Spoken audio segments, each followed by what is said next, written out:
Hello, everyone. Benjamin Lindsay here, managing editor at Backstage.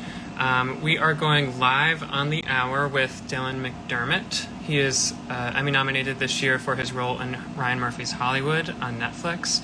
I'm very excited to be speaking with him. I don't believe Backstage has had the privilege before, so it's going to be great to pick his brain for a little bit, join us for the next 20 minutes or so, and we can get going. But just going to give it a second for Dylan to join. I see him here.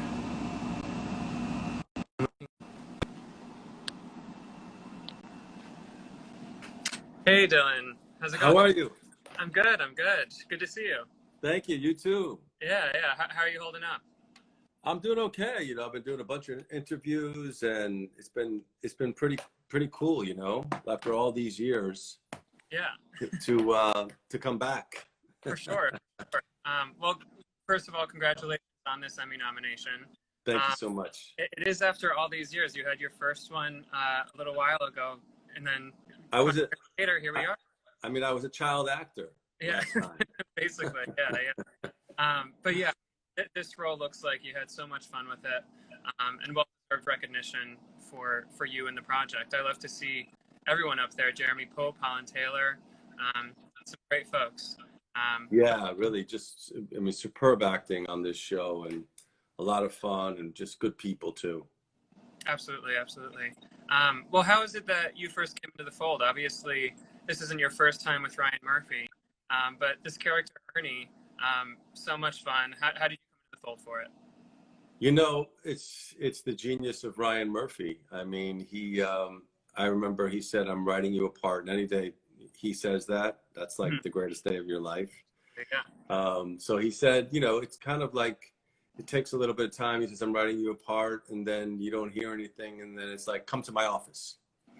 And you go to the office, and I read the first script of Hollywood, and I was like, holy shit, this world is unbelievable. Yeah. And then Ernie, on top of everything, with the gas station, I was just like, this is the role of a lifetime. Yeah. So excited to just to jump in. Well, what do you feel like here at Backstage, we're, of course, all about the working actors and creators of the world. Do you feel like this role added to your acting skills in a way? How did you grow as a performer with Ernie? Yeah, it's such a journey, isn't it? Because, I actually just wrote an article about it in the Hollywood Reporter. It's just like, and the article is about, what would you tell your younger self? So as a young actor, you're so eager to prove yourself, that you're talented and that you're good, and there's so much of that going on. And then as you get older, I think you worry about that less and less, and you it's more about pleasing yourself and making yourself happy in many ways. And so I think that's where I've arrived at. It's like, okay, when I give myself the report for the day, how did I do? So I think over time you sort of relax into who you are. That's the great thing about age, is like, you just kind of like, you care less about what anybody thinks.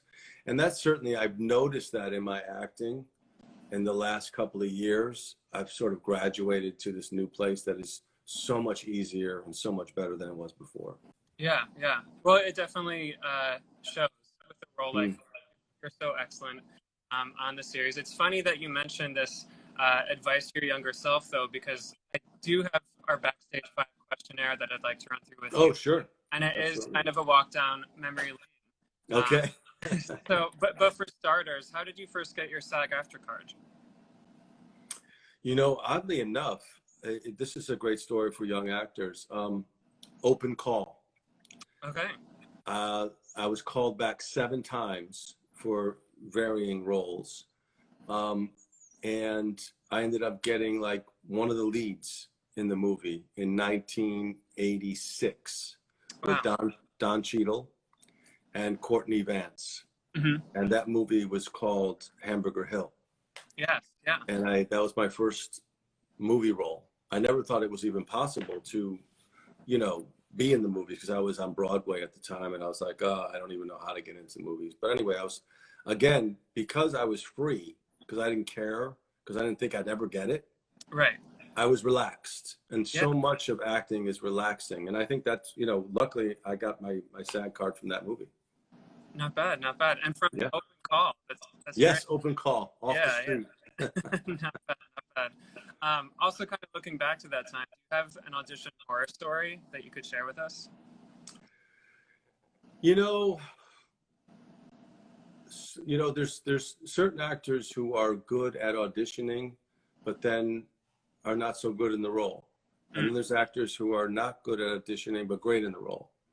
But I always, again, going back to that thing to prove myself. I remember when I auditioned for The Princess Bride, Mm-hmm. and it was one of the great auditions because I remember jumping on the table as the swashbuckling.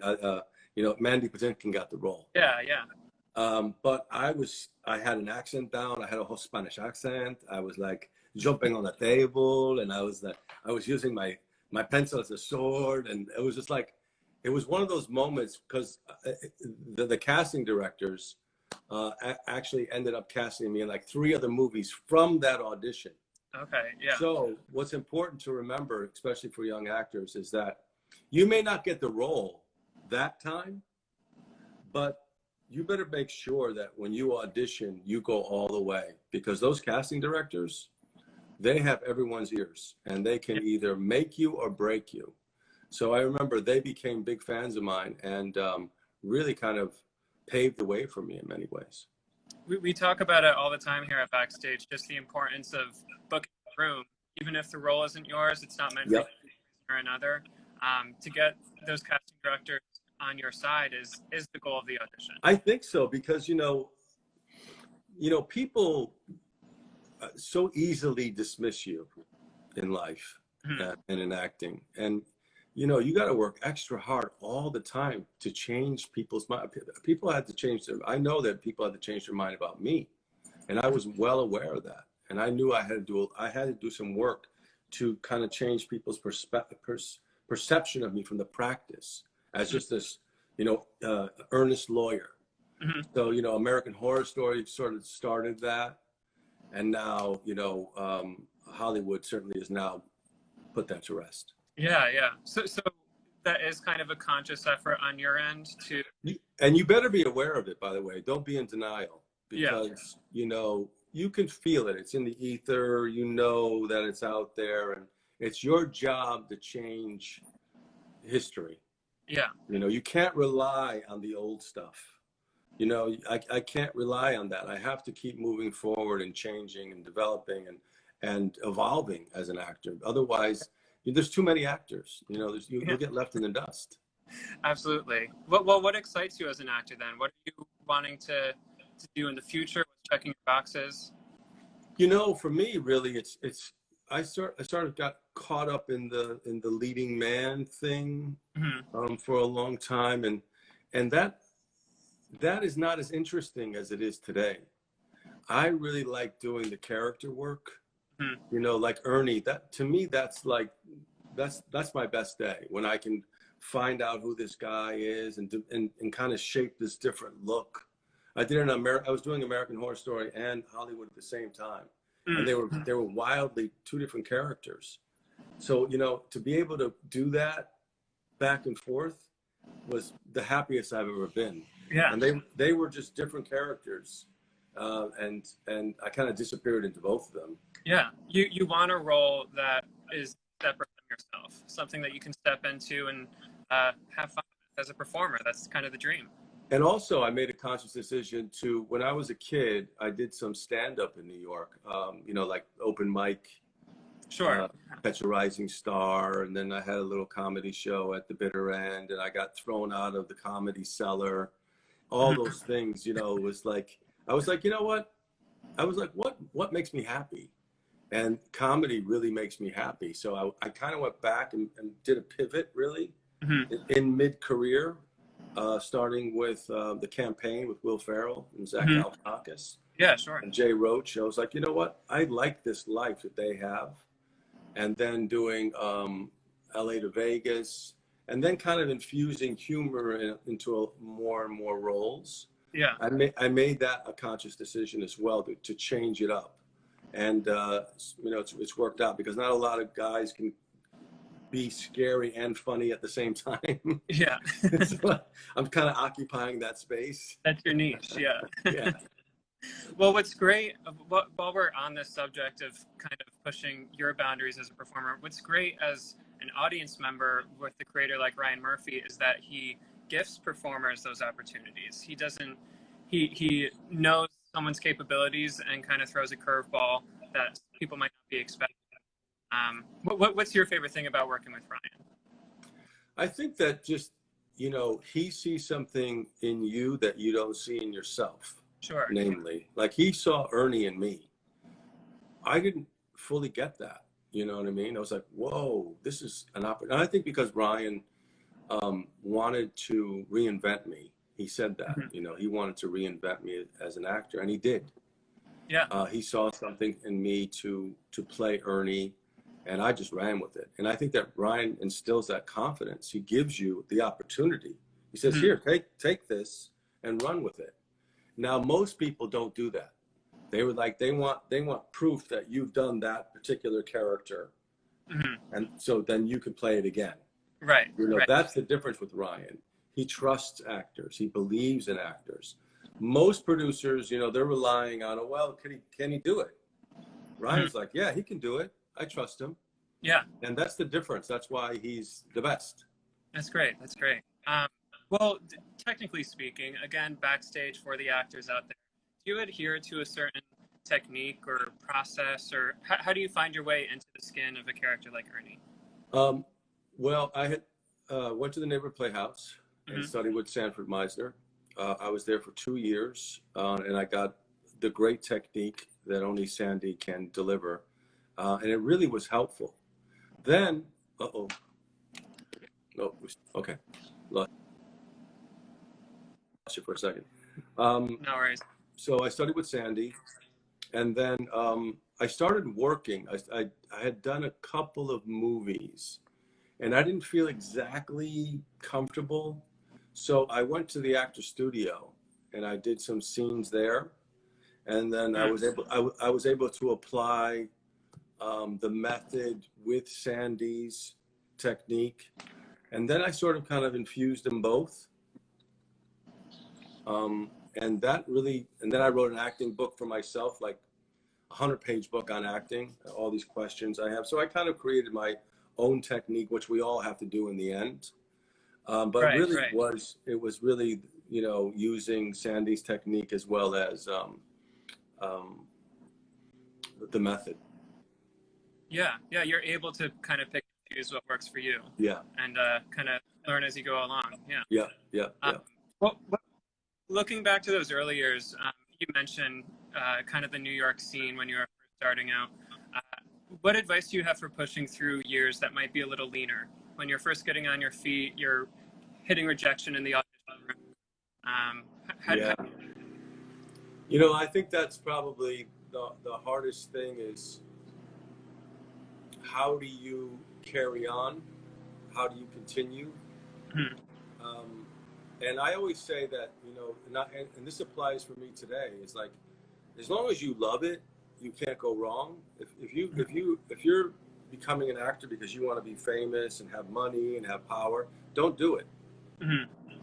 One of the biggest lessons I ever learned was I was doing a play off Broadway, and I was like busting my ass. It was like 3 hours on stage, and I'm sweating and bleeding out.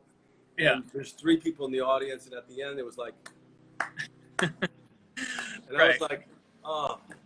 But I learned a great lesson that night, which was, I asked myself, why am I acting? Who is it for? And is it to get the approval of the audience? No, it's for me because I love it. So it doesn't matter. It doesn't matter if there's 10 million people watching, 100 million people watching, or 1 person watching. It's for you. Yeah. And then therefore you can never go wrong. And if it's for anything less than that, then you're in it for the wrong reasons. You're going to be disappointed. I think so. So. And I tell my daughter this all the time. You know, she's an actress. I said, as long as you love it, doesn't matter. Yeah, exactly. Well, back to our questionnaire. As a final question for you, we've been talking about you as a performer. I'd love to turn the lens to performers that you admire. Do you have a screen performance that you think every actor should see? Why? Oh yeah, there's so many, but if you look at Marlon Brando on the waterfront, Mm. that's pretty damn good. I think if you look at obviously De Niro in Taxi Driver, Mm-hmm. I think Al Pacino in The Godfather, um, um, who else? James Dean, Mm-hmm. Rebel Without a Cause, East of Eden. I think those are really just, I mean, monumental performances. Yeah. And I think that really, Humphrey Bogart for me also, kind of like all those guys really influenced me in a great way. That's great. That's great. And I'm still great performances from Yeah. you to come. I'm really Thank excited you. to see what you do next. Uh, Thank you. it's been great to pick your brain a little bit, though. Thanks for joining us and the Absolutely. Backstage. My pleasure. But you have a good rest of your day. Congrats on Okay. the Emmy nomination. We'll be rooting for you September 20th. Okay. But stay well. Have a good one. Thanks, man. All right. Bye-bye.